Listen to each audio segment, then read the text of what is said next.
What is ahead from the Fed? 2 or even 3 50-point hikes looks likely, but it's 75 on the table. Brian Chung covers the Fed for us and sat down with Atlanta Fed President Raphael Bostic. Good to see you, Brian. What did he tell you?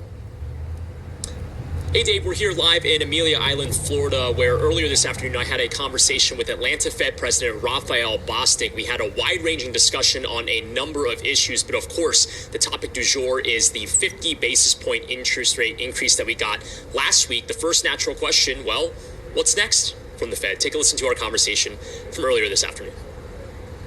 Well, for me, I think the overarching perspective is that inflation is high and it's too high, and we have to do something to work against it. So we've taken good first steps. I think the 25 basis point ratcheting up to 50 because of where we've gone. And I think that's the pace we need to stay at, getting 50 basis point increases, maybe 2 for the next 2 or perhaps 3 meetings.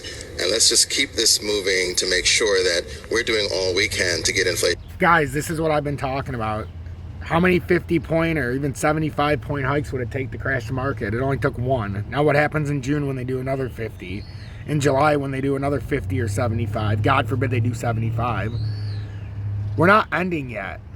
The only thing ending is free money. The difference between quantitative easing, when they give the markets money. So let's put it this way. You got to go buy $100 worth of salt. It's the middle of winter. You live in Michigan. It's snowing. Well, you've got $100, you go buy the salt.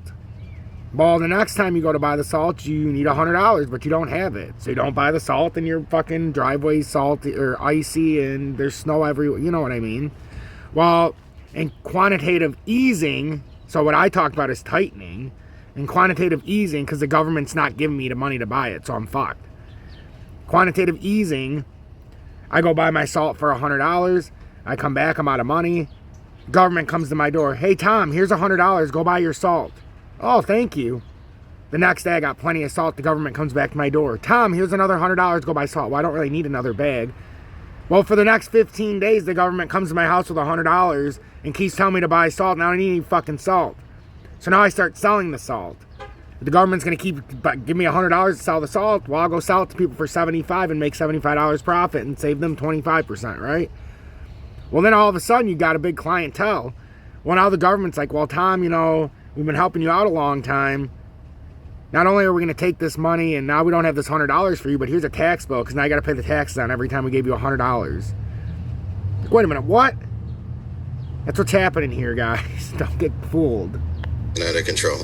So for a lot of Fed officials, it seems like the goal is to get to neutral, at least for right now, which is the short-term interest rate that's neither stimulative nor restrictive to the economy. What's your estimate of neutral, and how fast does the Fed need to get there?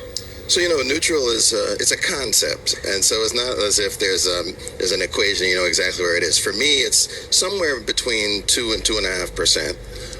And then in terms of getting there, I think we just need to get there in a sort of methodical way, so that we are really signaling the pace at what we're going. And then, of course, we have to wait and see what happens. So as we are moving, we haven't really moved at a 50 basis point increment for many, many years. So there is still some uncertainty as to how the economy will respond.